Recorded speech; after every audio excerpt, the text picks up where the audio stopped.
Hello everyone, hopefully everyone's having a great day. For today's video, it's going to be a campaign review video. Last year I did play Modern Warfare 2. I didn't really enjoy that one. And it's going to be a different video this year just because I kind of noticed the mistakes of last year. Last year all I did was post pretty much each mission, which were in the lowest quality possible because at the time I was just rocking my laptop. This time around, I actually have a full-on gaming PC, so the quality is going to be a lot better this time around. On top of that, we're not doing that format I did last year as it didn't really work. So this year, we're going to do a review video instead. So apologize for any of those that really liked watching mission to mission. If you guys do want to see that, leave a comment down below, and I guess I can do that if you guys want me to. But other than that, for right now, we're just going to do it in this format for right now. So, before we get on with the rest of the video today, if you guys can do me a favor, leave a like and subscribe. We are almost at 200 subscribers, so we only need 6 more, guys. So if we can reach that 200 mark by the end of the year, it's going to help out the channel, it's going to help you guys out, or it's going to help everyone pretty much. Definitely helping the channel as well, too. So, yeah, leave that like and subscribe. Other than that, we're going to go ahead and get in with the video. So, first mission you're seeing in the gameplay I have here is Operation 627. It's one of the first missions that you pretty much play, and one of the ones we did see in the trailer when they did come out with the trailer. And essentially it's basically like in the Gulag, or a Russian Gulag. There's no Verdansk, or I didn't see Verdansk. You don't see Verdansk until like later in the game.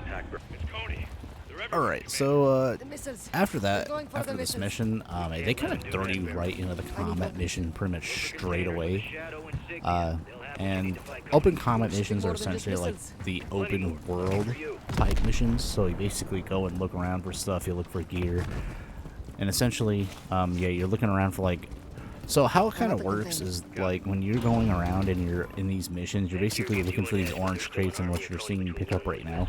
You're essentially like looking for gear that'll help you get through the mission, and you can approach this mission in multiple ways. You can do it either stealth, you can do it via being really aggressive, go loud. So essentially you can approach this mission in multiple fronts. And I'm gonna say that there is actually... I felt like I played more combat missions versus actually playing like the story missions, which are a little bit more linear. So I feel like there was more open combat missions. As I was going through it, the AI felt kind of dumb at times. Well, actually, no, they're just dumb in general. So the AI was really, didn't feel very smart. They felt very dumb. Like, some of them would just, like, literally stand there and just get shot. And you're gonna watch it, like, throughout the gameplay, like, they just are dumb.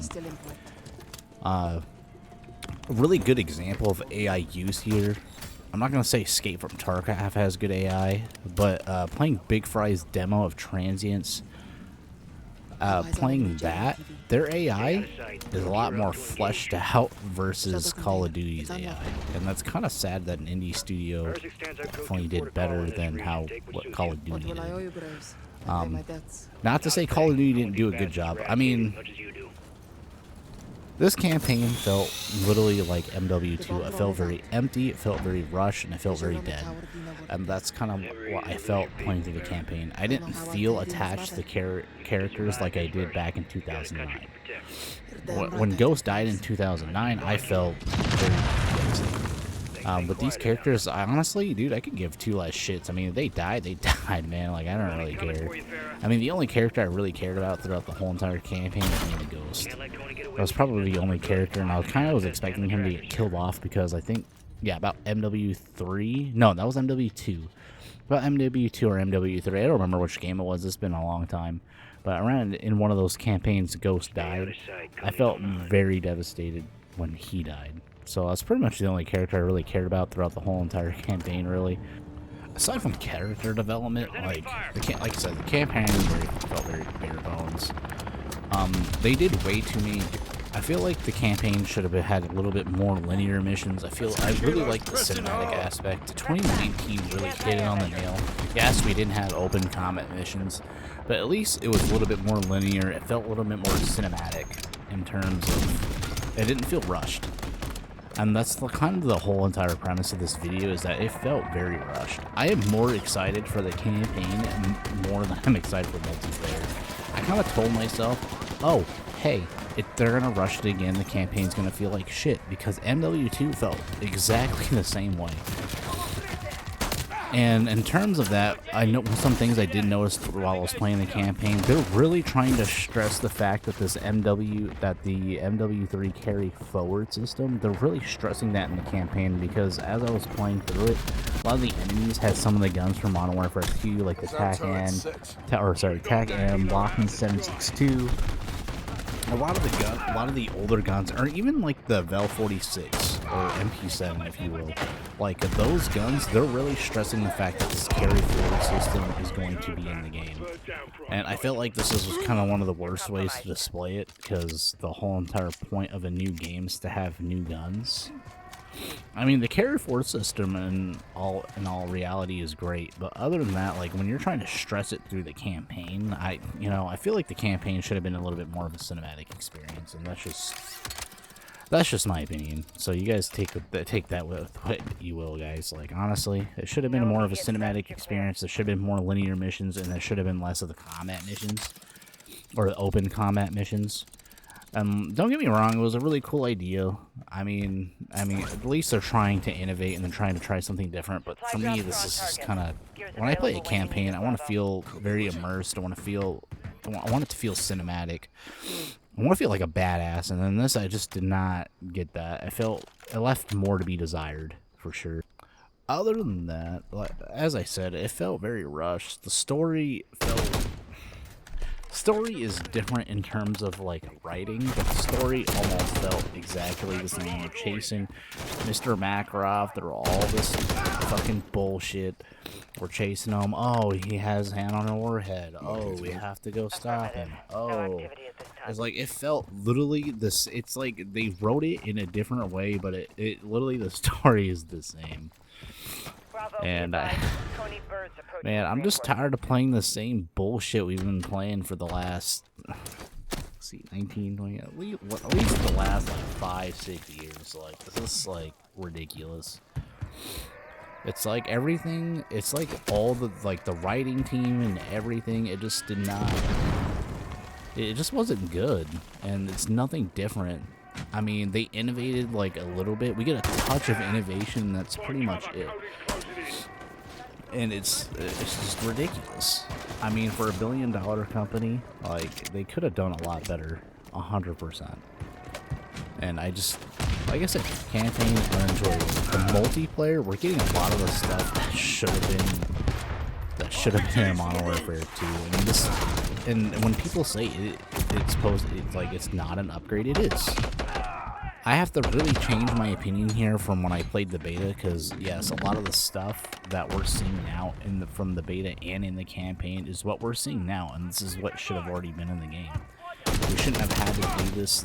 We shouldn't have had to do this. We shouldn't have had to make a whole new game. We should have just, like, the price we all paid for it, or a lot of people paid the bare minimum. They paid their $69.99, but for people that paid $100, like, it's just ridiculous. I mean, what we're getting, yeah, cool.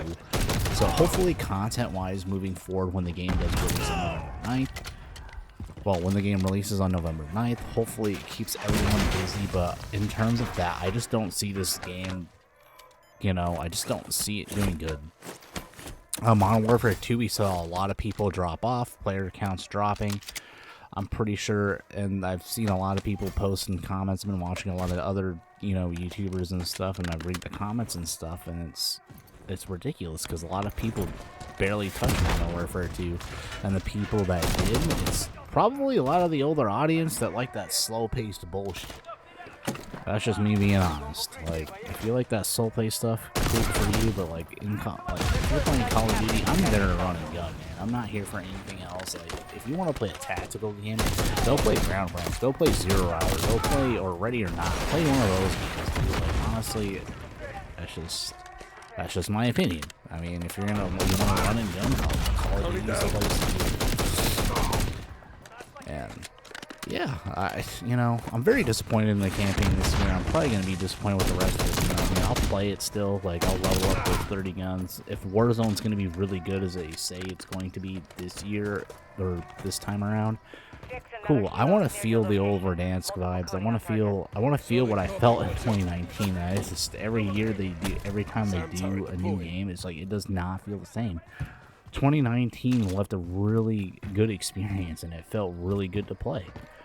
So hopefully we get that this year, but after playing the campaign and the beta this time around, campaign's going to be nice, or sorry, multiplayer is going to feel very nice after playing it. It felt really good. It felt like a return to roots finally.